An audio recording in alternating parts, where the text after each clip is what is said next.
Welcome to Mediocre Gaming, and today we're playing Deep Rock Galactic. Well, good morning, good afternoon, and good evening. I'm Zarel. Let's get to it. Alright, so today we're doing the weekly deep dive. But before we get to that, if you like this video, give it a thumbs up, smash that subscribe button, and ring that bell to be notified of all future episodes as soon as they go live. Alright, so let's get into it. As you know, the deep dive is a three-part, three-stage foray into Hoxie's. Each stage has two different objectives that are mandatory, so unlike normal assignments, this one does not have a secondary objective, which is optional.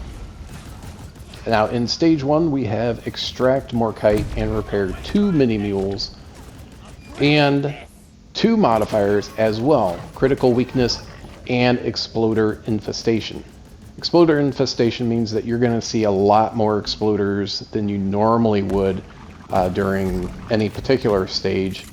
Critical weakness means if you're hitting a weak point on the bugs, you're going to do extra damage. So make sure that your gunner is knocking off the armor of the bugs so that everyone can do maximum damage if at all possible.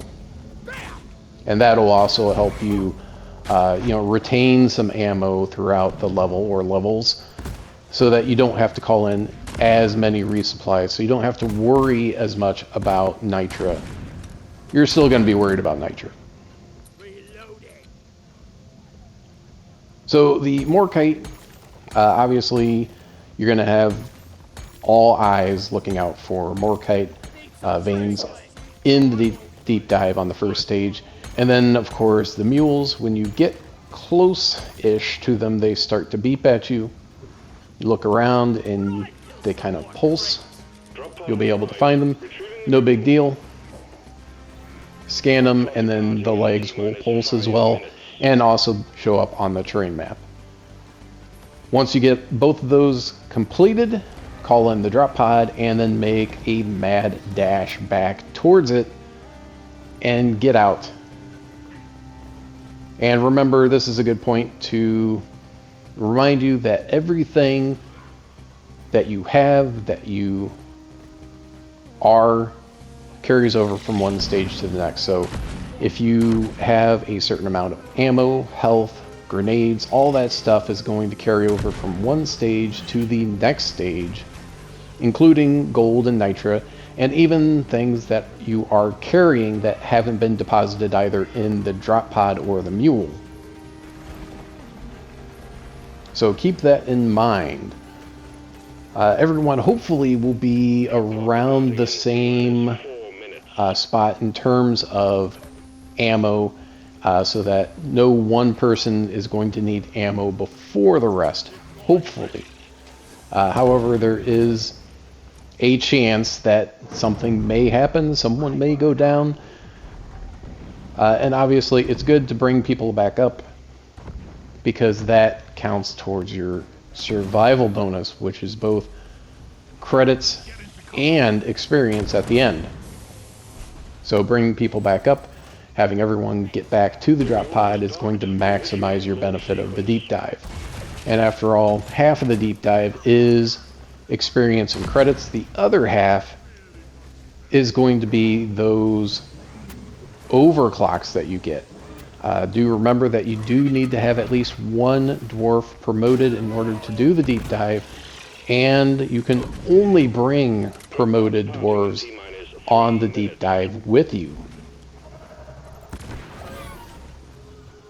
So every dwarf, if you promote them at least once, you can bring any of them to the deep dive. And that is it for stage 1. Going on to stage 2, we have extracting Morkite again, but this time we're going to have a drill dozer. So the drill dozer, of course, will carry you from the start point of the map to the Armor and Heartstone, usually with at least one stop, occasionally 2, but I believe there's only one stop in this stage.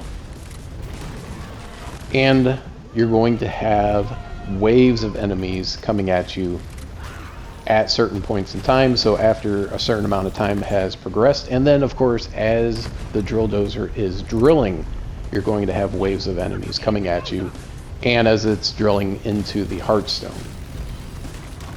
So, in addition to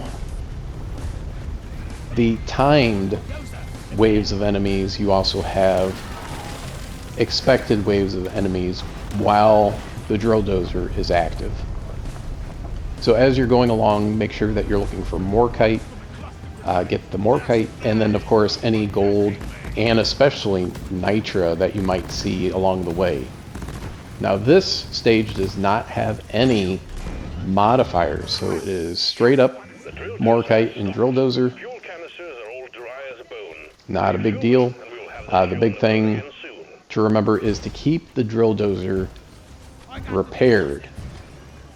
Because if you have 3 different sections of the drill dozer, and as they go down from 100% to 0, once they hit 0, then that one can no longer be repaired. If all 3 sections lose entire durability, then you lose. And this is a good point to point out that whenever you do not meet the conditions of any of the stages, which is completing and extracting, if everyone goes down, then you'll have to start from the very beginning. So you might get to the 3rd stage, but you lose at the 3rd stage because everyone goes down for whatever reason. You're going to have to start over from stage 1. And even though you're not going to get the overclocks from each stage again, you'll still have to go through them. So once you get the Morkite and once you get the Heartstone, you can call them the drop pod.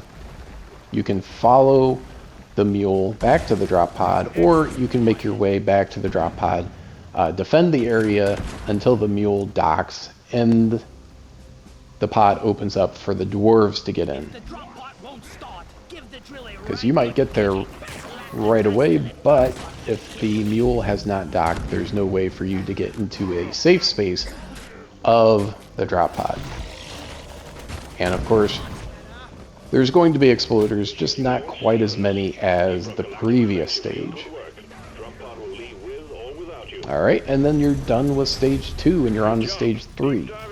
Hopefully you'll have plenty of Nitra to call in resupplies for the 3rd stage, because that's right, you'll have alien eggs and a dreadnought. Additionally, there's also parasites, so every enemy that you kill will drop a parasite that'll come after you. So always good to have a good supply or a fresh supply of ammo whenever you need it, especially on the last stage, which they usually try to throw a couple monkey wrenches into your gameplay, where you're going to need extra Nitra.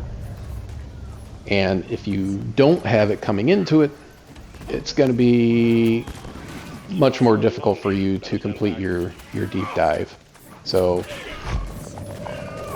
make sure you've got Nitra so that you can always resupply whenever it is necessary.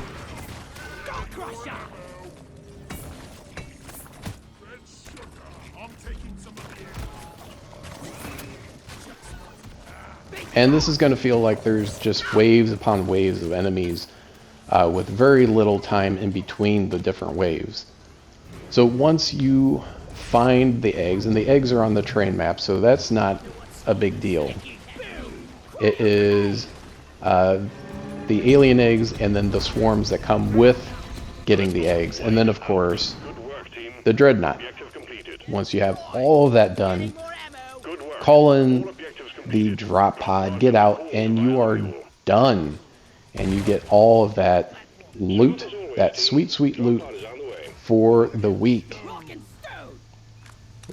Well, I hope you enjoyed this video. Be sure to check us out on social media, and thank you for liking, commenting, and subscribing. And we'll see you next time.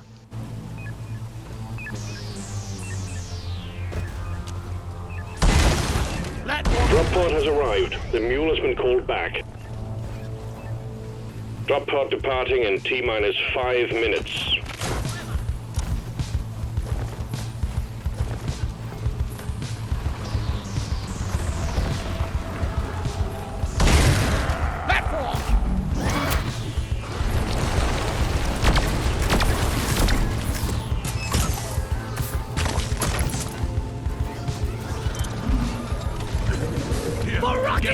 Trap 2.0. The mule has been successfully retrieved. Make it snappy, team. The drop pod won't hang around forever. Extraction commencing. Good work.